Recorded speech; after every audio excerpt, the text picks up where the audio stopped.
Most people don't set out to destroy their own lives, but the road to ruin is paved with tiny, almost imperceptible steps. Anonymous. There's a brutal, unspoken truth about married women that most men don't see. It's the truth that makes them the easiest prey, not because they're weak, not because they lack morals, but because human nature is wired for temptation. No one wakes up one day and says, "I think I'll betray everything I've built." It happens in the smallest moments, the innocent conversations, the lingering glances, the way her heart beats just a little faster when she gets a text from someone who isn't her husband. Psychologists have studied this for decades. They call it the slow erosion of boundaries. One step at a time, one thought at a time, until one day she looks in the mirror and doesn't recognize the person staring back at her. So why are some married women so easy to lure in? And more importantly, how do they justify it to themselves? That's exactly what we're about to expose. Let's begin. 1. The unspoken void. Why some married women seek external attention. Great marriages are partnerships. It can't be a great marriage without being a partnership. Helen Mirren. Marriage at its best is a bond that withstands time, trials, and temptations. But not all marriages remain as strong as they once were.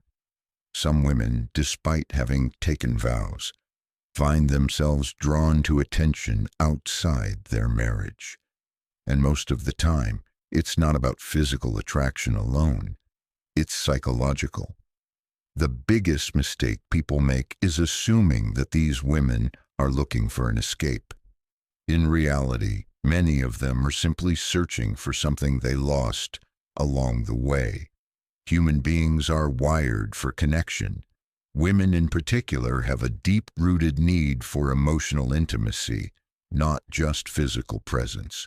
In the beginning stages of marriage, this intimacy is strong. The late-night conversations, the stolen glances, the feeling of being seen. It's intoxicating, but over time, routine takes over. Suddenly, life becomes predictable. The deep conversations turn into logistical discussions about grocery lists and household chores. Passion gives way to duty, and worst of all, she starts to feel invisible. This is where the danger begins. Dr. John Gottman, a renowned relationship psychologist, explains that the silent killer of relationships isn't conflict, it's indifference. When a woman no longer feels noticed by her husband, her subconscious mind starts seeking validation elsewhere, sometimes without her even realizing it. People will do anything to avoid being lonely, even if it means losing themselves in the process. Mitch Albom. A simple compliment from a stranger, a conversation with a man who actually listens, a moment where she feels interesting again, and suddenly that tiny interaction feels like oxygen after years of suffocation. Marriage comes with responsibilities, predictability, stability, but the downside of stability is that it often kills excitement. In psychology, this is called the Coolidge effect, the idea that novelty is what triggers desire. People, both men and women, are drawn to the excitement of the unknown. And if a woman has been married for years, if every day looks the same, if every interaction feels rehearsed, then the slightest spark of something new can feel electrifying. Not because she doesn't love her husband, not because she's a bad person, but because she misses the thrill of feeling wanted. We are most alive when we are in love. But love is not just about being together, it's about being chosen again and again. F. Scott Fitzgerald. When a woman feels pursued, when she feels like she has power over a man's desire, It reminds her of a version of herself she thought was long gone. The younger version, the confident version, the one who felt effortlessly attractive. And so, even if she never intends to cross any lines, she might start walking closer to them, because in those fleeting moments, she feels alive again. Another overlooked reason why some married women become susceptible to external validation is social identity loss.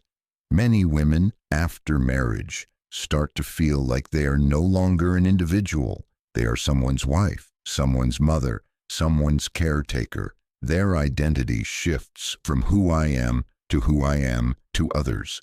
Before marriage, she was a mystery, an individual, someone with dreams, interests, passions. After marriage, she becomes defined by her roles: wife, mom, supporter, the one who keeps things together. While these roles are beautiful, they can also become restrictive.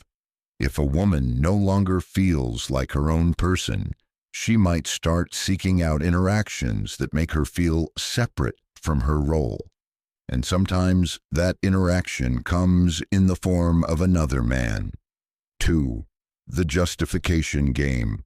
The mind will always find a way to justify what the heart has already decided. Anonymous. No one wakes up one day and says, "I think I'll betray my marriage today." This is the point of no return. At this stage, the emotional connection she's formed with another man feels more real than the marriage itself. Her mind has fully convinced her that stepping over the line isn't betrayal, it's justice. And once a person believes something is justified, nothing can stop them. The reason married women sometimes become the easiest prey isn't because they are weak-willed or immoral. It's because the human brain is wired to rationalize what feels good. It starts with small excuses, tiny justifications. But if left unchecked, those justifications turn into actions. And once the line is crossed, there's no going back. 3. The breaking point. The chains of habit are too weak to be felt until they are too strong to be broken. Samuel Johnson. Every story has a point of no return, a moment where there's no more just talking, no more innocent flirting, no more rationalizing. The game is no longer a game, it becomes real. And the scary part, most women don't even realize when it happens until it's too late. In psychology, there's a concept called threshold theory. It explains why people who swore they'd never do something eventually end up doing it. Because the hardest part isn't doing it, it's doing it the first time. The first time she sends a message she knows she shouldn't send. The first time she meets up with him just as friends. The first time she feels his hand linger a little too long and she doesn't pull away. That's the moment where everything shifts, because after that first time, the second time is easier. What we do repeatedly, we become. Aristotle. And before she knows it, what once felt forbidden starts to feel normal. Here's the biggest lie people tell themselves when they're on a dangerous path. I can stop whenever I want. But can they? Not really. Because once something triggers an emotional response, it becomes addictive. Neuroscientists have found that romantic and sexual attraction activate the same brain pathways as drug addiction. The dopamine rush of a new connection feels intoxicating, like a hit of something she didn't even realize she was craving. So even if she tells herself, "This is the last time," she'll find a reason to go back. Because at this point, it's no longer about the other man. It's about the feeling she gets when she's with him. At first, lying feels unnatural. The first time she hides a message, the first time she makes an excuse, the first time she feels her heart race. When her husband asks, "Who are you texting?" it feels wrong. But the human mind is terrifyingly adaptable, and after a while, the guilt turns into strategy. She gets better at covering her tracks. She compartmentalizes so well that she doesn't even feel guilty anymore. She starts believing her own lies. And this is where things spiral, because the longer the secret exists, the harder it is to escape. She might tell herself, "I'll end it next week, next month, soon."